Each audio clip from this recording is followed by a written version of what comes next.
Hello লাইটি, আসসালামু আলাইকুম। তো আজকে অনেক দিন পরে, অনেক দিন মানে অনেক বছর পরে আমি আবার এডুকেশনাল টাইপের একটা ভিডিও নিয়ে আসলাম।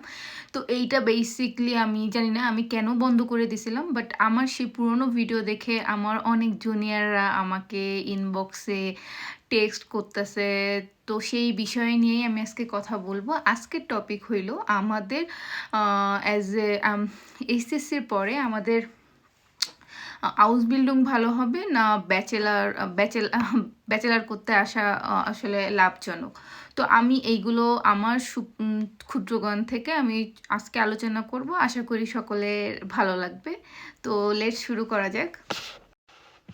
সো আসলে হাউস বিল্ডিংটা কি আসলে এটা এখন বাংলাদেশে বেশ পরিচিত হয়ে গেছে, এটা অনেকের জানা আছে। তো আমি আসলে ভিডিও লং করব না। তো আমার কাছে যেটা মনে হয় হাউস বিল্ডিংটা সামথিং এরকম, যদি তোমরা একটা B1 to B2 ল্যাঙ্গুয়েজ করার পরে তোমরা যদি জার্মানিতে একটা হাউস বিল্ডিং কন্ট্যাক্ট পাও, তো সেক্ষেত্রে কিন্তু তোমাদের কোনো ব্লক অ্যাকাউন্ট লাগতেছে না, সরাসরি তোমরা জার্মানিতে চলে আসতে পারতেছো। ইভেন আমার কাছে মনে হয় হাউস বিল্ডিংটা যাদের আসলে এখন তো বাংলাদেশ টাকায় প্রায় 17-18 লাখ টাকা ব্লক করা লাগতেছে, যে যাদের আসলে এই ব্লক অ্যামাউন্ট মানে জোগাড় করা কষ্টকর। তাছাড়া যাদের আসলে রিসার্চ বেস জব করা বা পিএইচডি করার ইচ্ছা নাই, তাদের জন্য আমার কাছে মনে হয় হাউস বিল্ডিংটা খুব ভালো।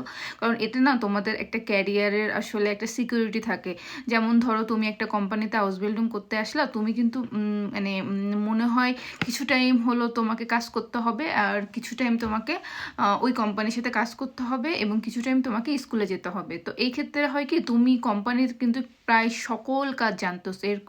এরপরে আসলে কোম্পানি কিন্তু তোমার উপর বেশ ডিপেন্ডেন্ট হয়ে যাচ্ছে। তখন দেখা যায় যে তোমাকে কিন্তু ওই কোম্পানিতেই জব হচ্ছে। আর ব্যাচেলারের ক্ষেত্রে হয় কি, যে আমরা আসলে বেসিকলি সবাই ইংলিশ দিয়ে মানে আইএলটিএস দিয়ে আমরা ব্যাচেলার করতে আসি। তো সেই ক্ষেত্রে দেখা যায় কি, কাজ করে তারপর পড়াশোনার যে পেশার এগুলো নিয়ে আসলে আমাদের আর ভাষা শিখে ওঠা হয় না। তখন কি হয়, আমাদের কিন্তু অনেকে জব পাইতে বেশ কষ্টসাধ্য হয়ে যায়।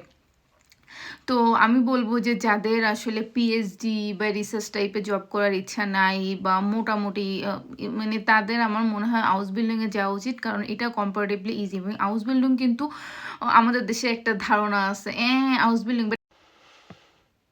সো আমাদের দেশের মানুষের কিন্তু একটা ধারণা আছে হাউস বিল্ডিং ডিপ্লোমা করবো। বাট তোমরা এখানে যারা আসবে তারা দেখবে যে জার্মানরা কিন্তু বেশিরভাগই আসলে হাউস বিল্ডিং পছন্দ করে। মানে বেশিরভাগই এটা খুবই ফেমাস একটা প্রফেশন। বা মানে তুমি আসলে কোনো কোনো হাউস বিল্ডিং আছে 2 বছর 1.5 বছর, যেমন ফ্লেগে ক্রাফট মেবি 1.5 থেকে 2 বছর।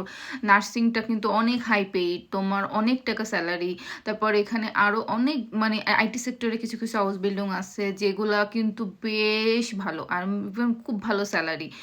এবং এমনও আছে যে তুমি হাউস বিল্ডিং করার পরে কিন্তু ভাইটার বিল্ডিং করতে পারতেছো। তখন সেই ভাইটার বিল্ডিংয়ের কিন্তু যে স্যালারিটা, এটা কিন্তু বেশ ভালো একটা অ্যামাউন্ট। তো ওদের সাথে আসলে যারা মাস্টার্স করে, তো ওই যে ওদের এই ভাইটার বিল্ডিং করার পরে যে স্যালারি আছে, যারা মাস্টার্স করে তাদের সাথে কিন্তু বেশ তফাৎ হয় না। এখানে আসলে জার্মানিতে ভ্যারি করে তোমার স্কিলের উপর, তুমি কতটুকু জানো বা এই করো। বাট আমাদের দেশে আমার কাছে, আমি যদি অ্যাজ এ মানে প্রথম থেকে জীবনটা শুরু করতে পারতাম, মেবি আমি হাউস বিল্ডিংটা বেছে নিতাম। এখন এটা যার যার পার্সোনাল অপিনিয়ন। তো এই রিলেটেড তোমাদের আরও কোনো প্রশ্ন থাকলে তোমরা আমাকে টেক্সট করতে পারো বা কমেন্ট করতে পারো। আমি সবাইকে আমার ক্ষুদ্র জ্ঞান থেকে জানানোর ট্রাই করব। তো আশা করি নতুন আবার কোনো ভিডিওতে তোমাদের সাথে আমি হাজির হব। সে পর্যন্ত সকলে ভালো থাকো। চাও চাও, আল্লাহ হাফেজ, টাটা।